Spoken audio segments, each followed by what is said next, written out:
Agora a gente muda de assunto para falar de esporte.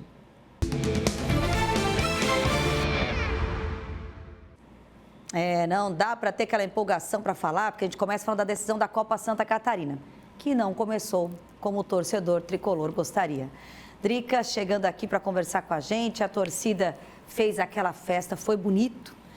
Mas o resultado foi bem diferente. Boa tarde. Boa tarde, Sabrina. Boa tarde a todos que estão assistindo ao Balanço Geral. Mais uma vez, a torcida tricolor fez a parte dela e fez muito bonito ontem na Arena Joinville, né? Mais de 16 mil pessoas, recepção ao ônibus, aquele clima que dava a entender de que seria um domingo aí excelente para o torcedor tricolor, mas não foi exatamente assim quando a bola rolou na Arena Joinville, goleada para o Figueirense, mas a gente vai dar uma olhadinha como foi ontem lá na Arena Joinville. Uma década depois, Jack e Figueirense voltaram a se encontrar em uma final. E o domingo de sol em Joinville era o cenário perfeito para uma grande festa. A torcida tricolor, mais uma vez, fez a sua parte. Com direito à recepção, fumaça e bandeirão, os torcedores pintaram a arquibancada de preto, branco e vermelho e lotaram a Arena Joinville.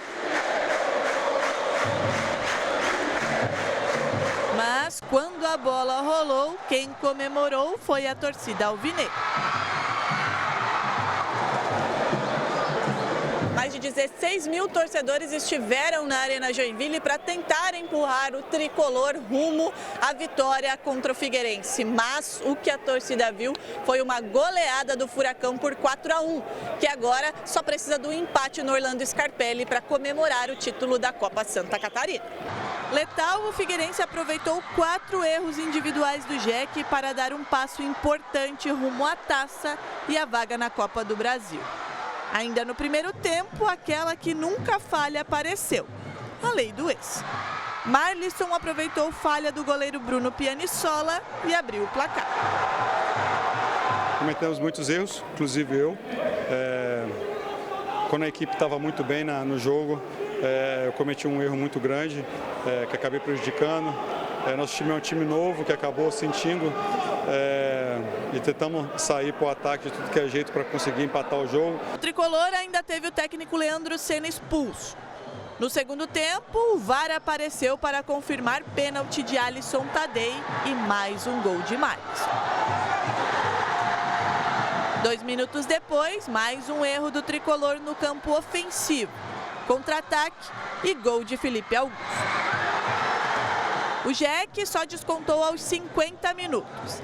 Da Silva ganhou a posse de bola na esquerda e cruzou o rasteiro para Juninho, que rolou para marcar o único gol tricolor. Em mais uma falha, desta vez de Iali, e praticamente no último lance de jogo, o Furacão fechou a goleada com Nathan Alves. 2 gols, uma assistência, foi uma tarde maravilhosa para mim, né? Mas, pô, isso aí tudo eu devo para meus jogadores que sempre estão me apoiando, batalhando por mim ali também, né? Que eu sei que isso é uma posição que precisa de todo mundo. Agora tem mais 90 minutos lá. Agora é trabalhar, tenho certeza que eu vou voltar bem lá também, nos 90 minutos, fazer um grande jogo lá. Para o Figueirense, um empate basta. Já o Jack terá que repetir o que fez em apenas um jogo durante toda a competição.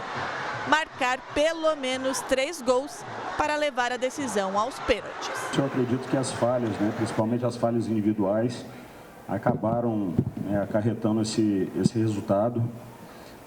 Pedir desculpa ao nosso torcedor, que se fizeram presente na Arena Joinville, fez uma festa maravilhosa. Infelizmente, nós não esperávamos esse resultado. Então, só tenho que pedir desculpa ao nosso torcedor que lotou a nossa arena.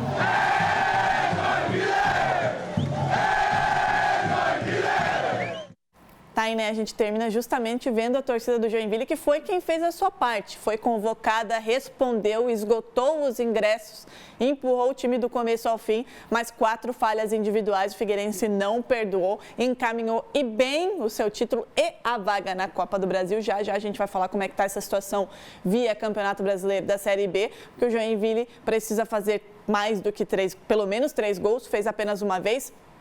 contra o Carlos Renault, mas naquela ocasião também sofreu 2 gols. Então, nem aquele resultado adianta para o Joinville lá no Orlando Scarpelli no domingo. Vai ter que fazer muito mais do que tem feito o ano inteiro, já que o setor ofensivo do Joinville tem problemas desde o começo da temporada. Para o Figueirense, um empate basta, uma derrota por 1-0, por 2-0, também basta para comemorar o título lá em Florianópolis. O Joinville vai ter uma semana daquelas. Enquanto isso, no ginásio do Sesc, o Joinville Vôlei enfrentou o Vôlei Renata pela Superliga.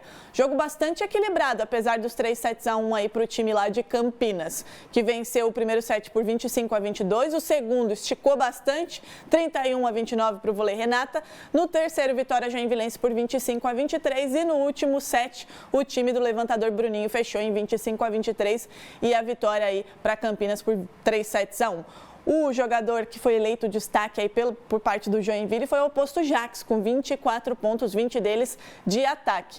Enquanto a Arena Joinville estava lotada, o ginásio do Sesc também. Mais de 1.200 torcedores estiveram no ginásio do Sesc para assistir esse jogo. Com o resultado, o Joinville é o 10º colocado da Superliga e já volta à quadra neste sábado, às 6h30 da tarde, para enfrentar o Juiz de Fora.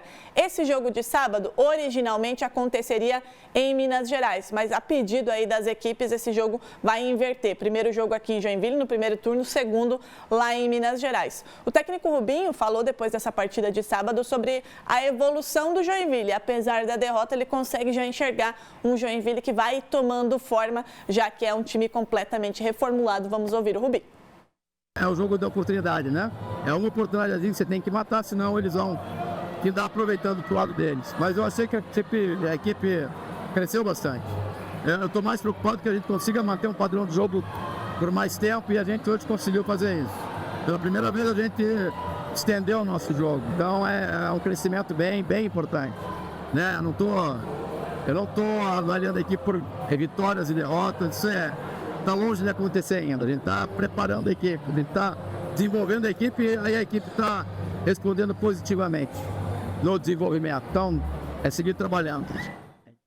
Tá aí, né, o Rubinho falando justamente sobre isso, seguir trabalhando. Ele até fala, né, que vitória nesse momento nem é o foco dele, é realmente entender o time e ver essa evolução. É o que a gente vem comentando desde a formação desse elenco do Joinville Vôlei para esta temporada. E lá em Jaraguá do Sul, vitória aurinegra no primeiro jogo da semifinal da Liga Nacional. Sábado, o Jaraguá recebeu o Atlântico aí nesse primeiro confronto, casa cheia mais uma vez lá na Arena, e vitória jaraguaense. 3-1, Pedrinho marcou o primeiro em cobrança de tiro livre, teve inclusive a oportunidade de marcar o segundo, acabou parando no goleiro Rian. O capitão Leco no segundo tempo marcou o segundo e o Neném Ribeiro fechou a conta num golaço de bicicleta, 3-1. Serginho descontou para o time de Erechim. O jogo da volta vai ser no domingo às 5 horas da tarde lá no Caldeirão do Galo. O que acontece aí? O Jaraguá joga pelo empate no tempo normal. Se vencer, carimba a classificação à final. Caso seja superado no tempo normal pelo Atlântico, aí na prorrogação a vantagem é do time gaúcho, mas o Jaraguá encaminhou bem também, né? Um empatezinho, seja ele por qualquer placar que for, garante a classificação do Jaraguá à final. O Jaraguá que busca o segundo título bicampeonato consecutivo, o 6º título da Liga Nacional, mas também não tem nem descanso para o time de Jaraguá e nem folga para a torcida aurinegra, porque hoje o Jaraguá já volta à quadra para enfrentar o Blumenau às 7h30 da noite, no jogo de volta das quartas de final do Catarinense. Vitória jaraguaense lá em Blumenau na semana passada por 2-1, joga pelo empate e o único desfalque vai ser o Marcênio por conta aí da carga excessiva de jogos. Depois desse jogo contra o Atlântico, o capitão Leco exaltou, né, tanto a atuação como o resultado diante do torcedor. Vamos ouvi-lo. Nossa equipe foi o Jaraguá Futsal, né? Inspirado pela torcida, motivado. Enfrentamos uma equipe de altíssimo nível. Eu friso bastante isso porque jogar contra jogadores que tem do outro lado, como William Bolt, Vilela, Serginho, exige muito de toda a bagagem de futsal que a gente aprendeu a vida toda, desde a base até hoje. E se para vencer esse tipo de jogador, tu tem que estar no limite. A nossa equipe foi. Então, importante, vitória que nos dá moral, mas não resolve nada se a gente não tiver a mesma dedicação lá em Erechim. Lá em Erechim é muito difícil jogar, a gente sabe que vai ter muitas dificuldades e a gente tem que estar sereno para superar os obstáculos que a gente vai encontrar lá.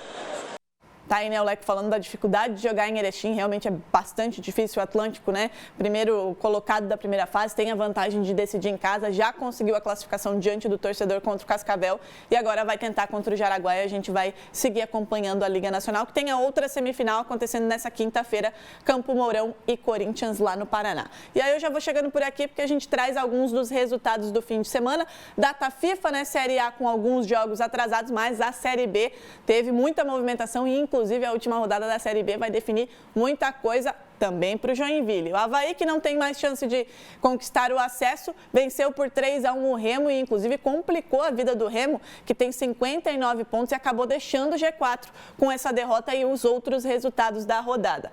Volta Redonda 1, Chapecoense 1. Chapecoense também se complicou, dependia apenas de si para garantir a classificação e com esse empate também saiu do G4 com os mesmos 59 pontos do Remo, 2 a menos do que o Goiás, que venceu o Novo Horizontino por 1-0 e acabou roubando esse lugarzinho no G4.